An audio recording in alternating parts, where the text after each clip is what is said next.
Bonjour à tous.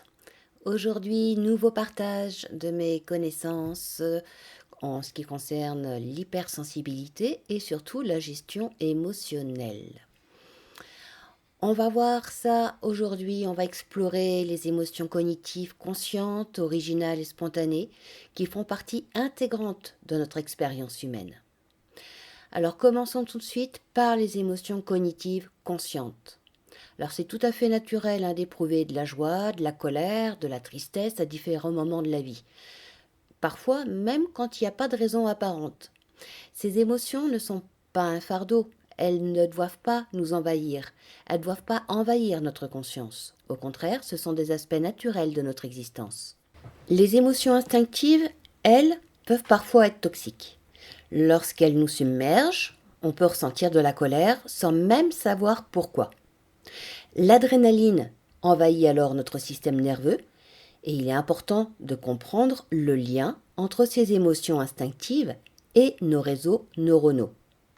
Les réseaux neuronaux sont en lien avec nos habitudes émotionnelles. Ce sont des structures dynamiques qui s'illuminent momentanément pour accomplir une tâche précise. En répétant des affirmations négatives ou même des plaintes, sans le savoir, on renforce ces réseaux, créant ainsi des habitudes émotionnelles négatives. Et ces habitudes peuvent engendrer des émotions qui entretiennent de la souffrance. Pour bien comprendre les émotions, on va revenir un petit peu sur le rôle des différentes parties de notre cerveau. Le rôle déjà du cerveau reptilien. C'est notre partie inconsciente qui va réagir rapidement et brièvement à un événement. Il va réagir avec de la peur, qui va donner également de l'énergie à notre corps pour pouvoir lui permettre de fuir, ou alors nous faire ressentir de la colère pour nous donner envie de nous battre, ou encore de la tristesse qui va nous donner envie de faire le mort, de se recroqueviller sous la couette. Il y a ensuite le cortex et le cerveau limbique. L'information va monter jusqu'au cortex pour être analysée. S'il n'y a aucune raison d'avoir peur au niveau de la situation, dans son analyse, l'amygdale va se calmer. Sinon, l'amygdale va s'alarmer et elle va donner le signal au cerveau limbique qui va prendre le relais. Et les émotions peuvent commencer à durer, ouvrant la porte à de l'anxiété, aux angoisses et à la rancœur. C'est en comprenant le fonctionnement de notre cerveau et en adoptant des actions concrètes que nous pouvons transformer nos habitudes émotionnelles et cultiver une vie émotionnelle plus épanouissante. Et c'est ce que nous allons voir dès maintenant. Allez, tout de suite, solution et action. Première des choses, il faut pouvoir reconnaître et accepter nos émotions. C'est la première étape essentielle pour pouvoir mieux vivre. Nos sens et notre corps sont nos meilleurs alliés dans cette démarche. Pratiquons un exercice simple pour affiner notre perception émotionnelle. Par exemple, pensez à quelque chose que vous aimez profondément, un moment attendu de la journée ou un souvenir joyeux.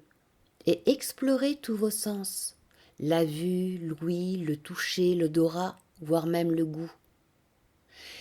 Et après, observez vos émotions et notez comment elles se manifestent dans votre corps.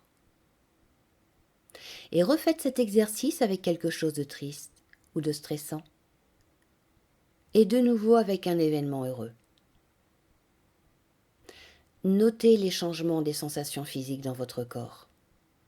Vous êtes en train de comprendre ce qui se passe en vous, le lien qu'il y a entre vos pensées, vos émotions et votre corps. Et une fois que vous arrivez à reconnaître ce qui se passe à l'intérieur de vous, vous pourrez plus facilement le nommer. Et parfois, nous éprouvons de l'anxiété.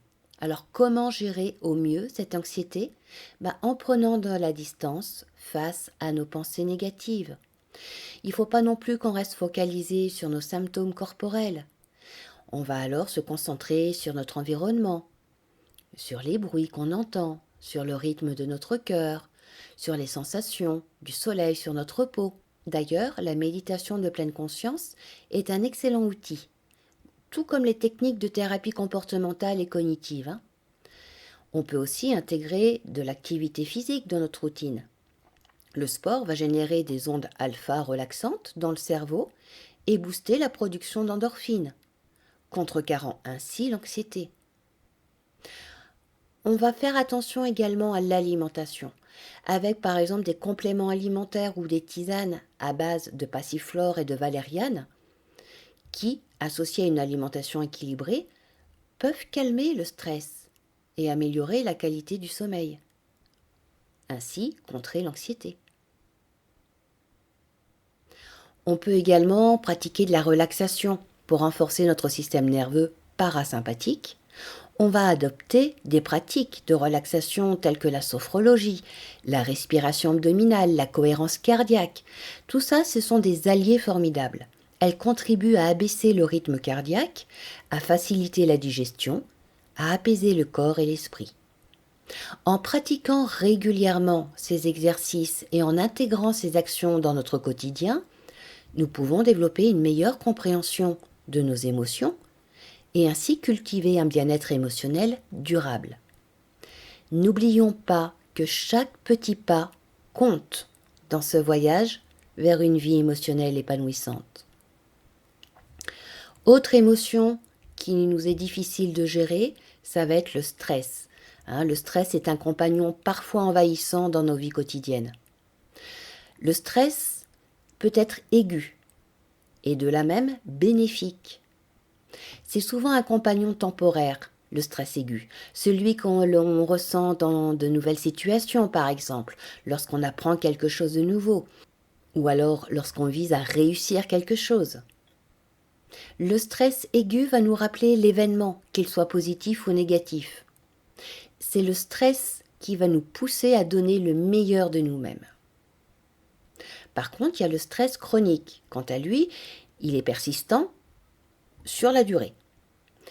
Et pour agir sur la neuroplasticité, Andrew Newberg a utilisé des techniques avancées de cartographie cérébrale pour étudier comment la méditation modifie la structure et le fonctionnement du cerveau.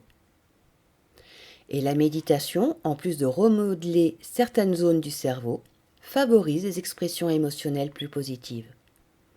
Donc se concentrer constamment sur ses valeurs, sur ses objectifs, a également un impact positif sur la gestion du stress.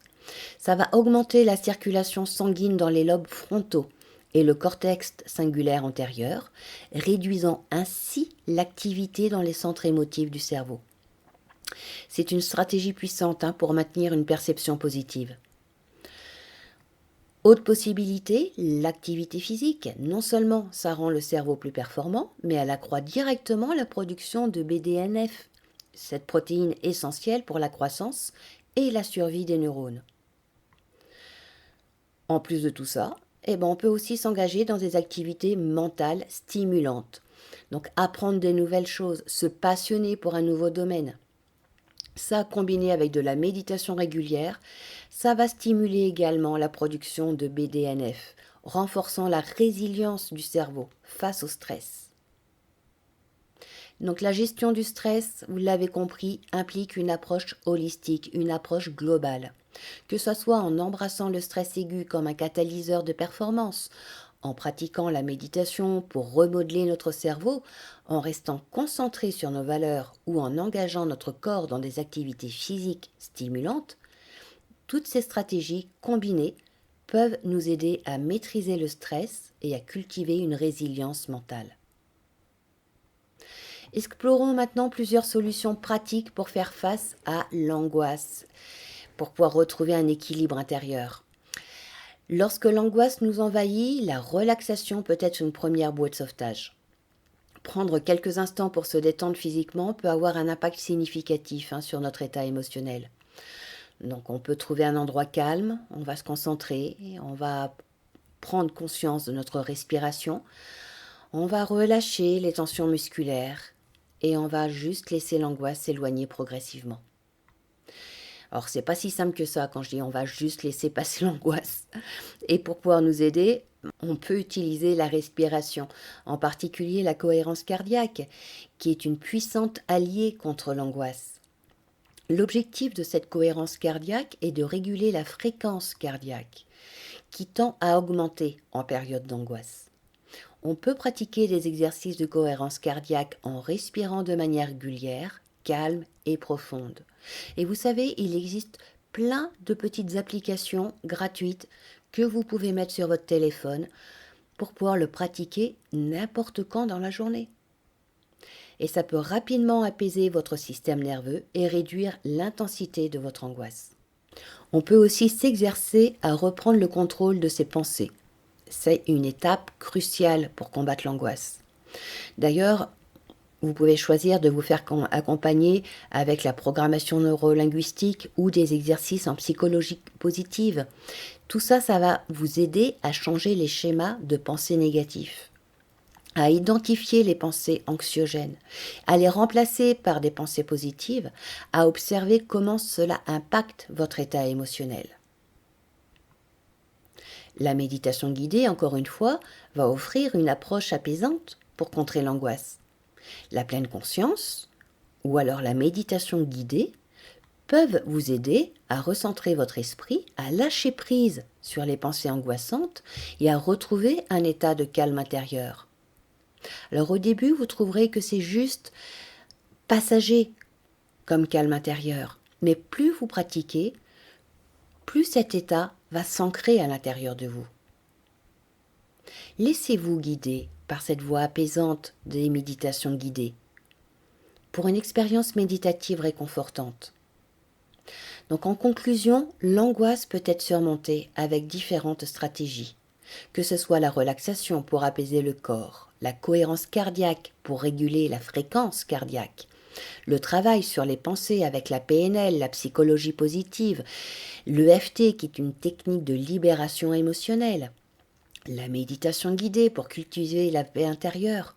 Chacune de ces solutions contribue d'ailleurs à atténuer l'angoisse et à favoriser le bien-être. Essayez celle qui résonne le plus avec vous et observez les changements positifs dans votre vie quotidienne. Mais la seule chose que je ne peux pas faire pour vous, c'est d'agir à votre place. Donc c'est à vous de tester, de passer à l'action de façon régulière sur plusieurs semaines pour vous aider vous-même à mieux gérer ces émotions. Surtout quand on est hypersensible. Et là, je peux en témoigner personnellement. Ça fonctionne et honnêtement, ça change la vie. Nous verrons d'autres solutions à mettre en place pour trouver un équilibre dans sa vie d'atypique dans la prochaine leçon. Prenez soin de vous. À bientôt.